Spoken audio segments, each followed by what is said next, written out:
अस्सलाम वालेकुम नाजरीन, मैं हूं चाकर खान। आप देख रहे हैं हमारा फेसबुक और यूट्यूब चैनल। नाजरीन, कुछ दिन पहले इमरान खान और उसकी टीम ने नेब तरामीम बिल को सुप्रीम कोर्ट में चैलेंज किया था, जिस पे एतराज़ात भी हुए और उस वक्त तो रजिस्ट्रार की तरफ से मुस्तरद किया गया दरख्वास्त को। लेकिन चीफ जस्टिस एजाजुल हसन ने दरख्वास्त को समाअत करने के लिए मुकर्रर करने की हिदायत दे दी है। अहम खबर है। सवाल ये होता है कि नेब तरामीम, पहले नेब को बनाया गया, अब उसको मदहम किया जा रहा है। जब आप लोगों ने करप्शन करनी है, आप लोगों ने सिस्टम इसी तरह चलाना है, तो फिर नेब को बनाया क्यों? एक कानून बनता है, एक तफ्तीशी इदारा बनता है, जिसको पूछने का हक है कि आपके पास ये जायदाद कहाँ से आई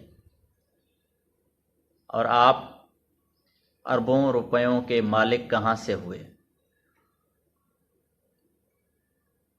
यहाँ पे बात वही आती है कि सवाल ना करें, सवाल ना उठाएं।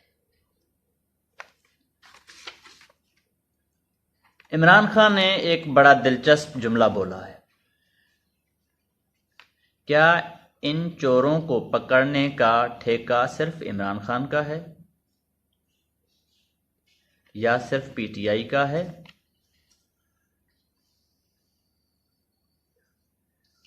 पूरे मुल्क पे, पूरे पाकिस्तान में, हर इदारे पे, हर शख्स पे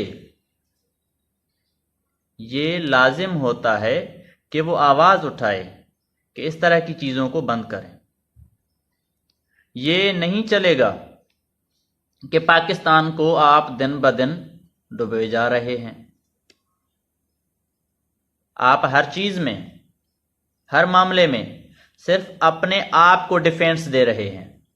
इक़्तिदार में जब आप आते हैं तो पहले आप लूट मार करते हैं, तो अगली बारी आपको इक़्तिदार में आना आपकी मजबूरी बन जाती है कि आपने लूटी हुई दौलत बचानी है। ये है हमारे वुज़रा का मंशूर।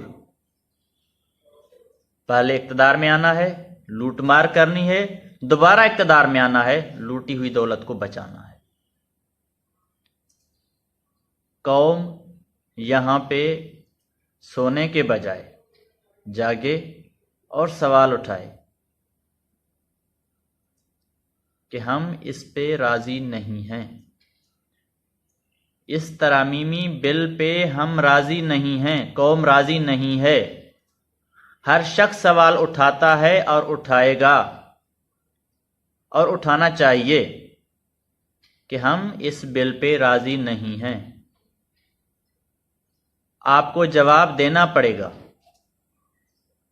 और जवाब देना लाजिम होगा। तो इमरान खान की एक और कही हुई कि नेब तरामीम में चीफ जस्टिस एजाजुल हसन ने दरख्वास्त समाअत करने के लिए मुकर्रर करने की हिदायत दे दी है। एक साथ में एक और भी खबर है। पिछले दिनों पीटीआई और उनके अरकान ने एक और दरख्वास्त जमा कराई सुप्रीम कोर्ट में, जिसमें कौमी असेंबली के जो अरकान हैं पीटीआई के, जो मुनहरिफ हो गए थे,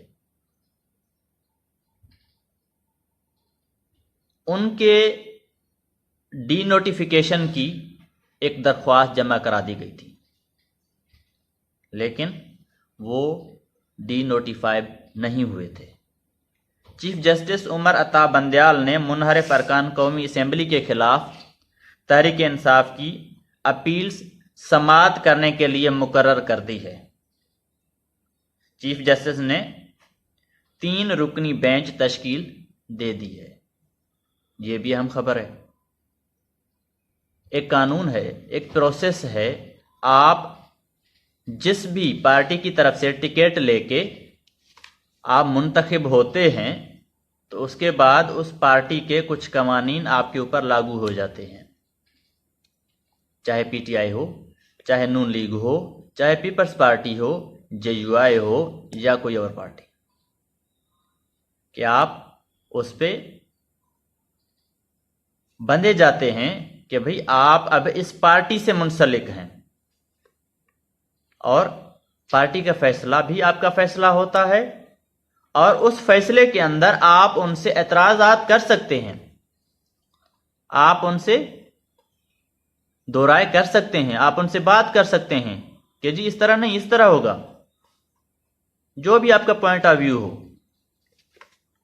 खैर, देखते हैं कि आगे कार्रवाई कहां पे पहुंचती है।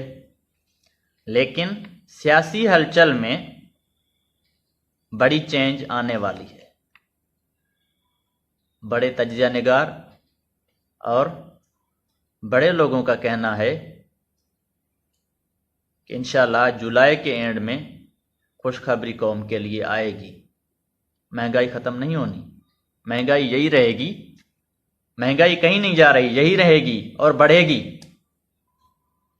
लेकिन जो हमारी कश्ती डूब रही है, कम से कम उसको डुबोने से बचा दिया जाएगा कि भाई मजीद इसको ना डुबोएं, मजीद इसका बेड़ा गर्क ना करें।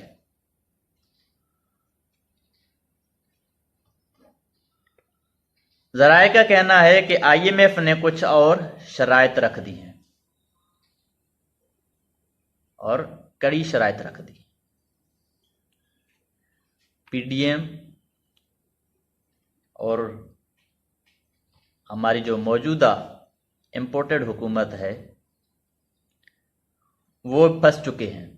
मजीद नौले पे दहला, आस्ता आस्ता आस्ता फंसते जा रहे हैं।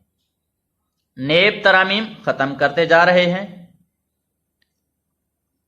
नेब के पर काटे जा रहे हैं, नेब को ख़त्म किया जा रहा है, उनके दायरे को कंजस्टेड किया जा रहा है कि भाई आपने यहीं पे इस दायरे के अंदर रहना है, इससे आगे आपने नहीं जाना। लेकिन ज़राए का कहना है कि आईएमएफ ने एक और शर्त रख दी, एंटी करप्शन टास्क फोर्स तश्कील दें।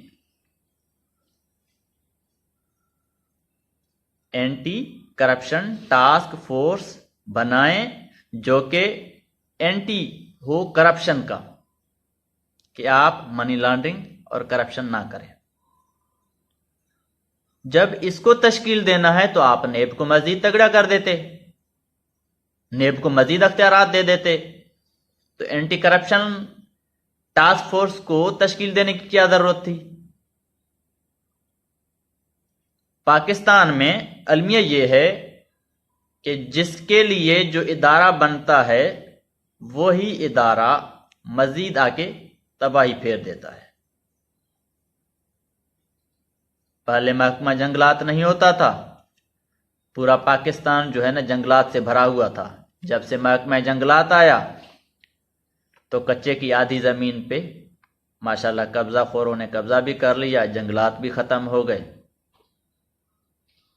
ये चल रहा है पाकिस्तान में। वाइल्ड लाइफ, जानवरों का तहफ़्फ़ुज़ी एक महकमा, उसका काम क्या है भाई? जानवरों को भी तहफ़्फ़ुज़ दें। थरपारकर में 2 दिन पहले की बात है, एक ही जगह पे 6-8 हिरन मारे जाते हैं। शिकार का भी एक परमिट होता है कि भाई आप शिकार करने जाते हैं, परमिट लें, सरकार से इजाजत लें, लेकिन आप वो महदूद शिकार करें जितनी आपकी रिक्वायरमेंट है और जितना परमिट में लिखा जाता है। एक गैर कानूनी और गैर कानूनी के ऊपर भाई बाप का माल समझा हुआ है कि बस जिधर आया मार दिया उसको। तो लोगों ने उनको पकड़ के पुलिस के हवाले भी किया, एहतजाज भी किया, एहतजाज रिकॉर्ड भी करवाया। माशाल्लाह मानसून की बारिशें चल रही हैं, अल्लाह पाक ने फजलो करम कर दिया है किसानों पे। कुछ वीडियोस, कुछ फोटोज वायरल हो रहे थे कि सिंध में किसानों ने जो ज़मीन बोई है, जो चावल की फसल बोए हैं, तो उसमें उनके पास पानी नहीं है, शाखों का पानी नहीं है। तो एक वीडियो और एक फ़ोटो सोशल मीडिया की जीनत बनी हुई है, जिसमें एक बंदा एक डब्बे में पानी लाता है और उसका छिड़काव कर रहा होता है अपनी फसल के ऊपर, चावल की फसल के ऊपर। ये हालत है, शाखों का पानी बिल्कुल नहीं था। लेकिन अल्लाह पाक की रहमत बड़ी कुशादा होती है और अल्लाह पाक ने अपनी रहमत फरमा दी और बारिशों को इजाज़त दे दी कि पूरे पाकिस्तान में किसान खुशहाल रहे। बरसात अल्लाह पाक ने बरसा दी, शाखों में भी थोड़ा बहुत पानी आ गया। अभी उसका क्रेडिट लेने भी आ जाएंगे इंशाल्लाह कि भाई हमने शाखों में पानी छोड़ दिया है और अब आपकी फसलें नहीं सूखेंगी। अभी जो बलदियाती इलेक्शंस हैं वो भी वोट हमें दे दें। हर जगह पे जाके घरों घरों में ये बताएंगे कि जी अब आप फसल भी कर सकते हैं, अब आप डेवलपमेंट भी खुद कर सकते हैं, अब आप जो है ना माशाल्लाह अमीर होने जा रहे हैं, तो वोट हमारा हक बनता है, वोट तो देना है आपको। बिल्कुल देंगे इंशाल्लाह। कुछ मज़ीद खबरें हैं, लेकिन मिलते हैं इंशाल्लाह अगली वीडियो में। तब तक अपना ख्याल रखिए। अल्लाह हाफिज़।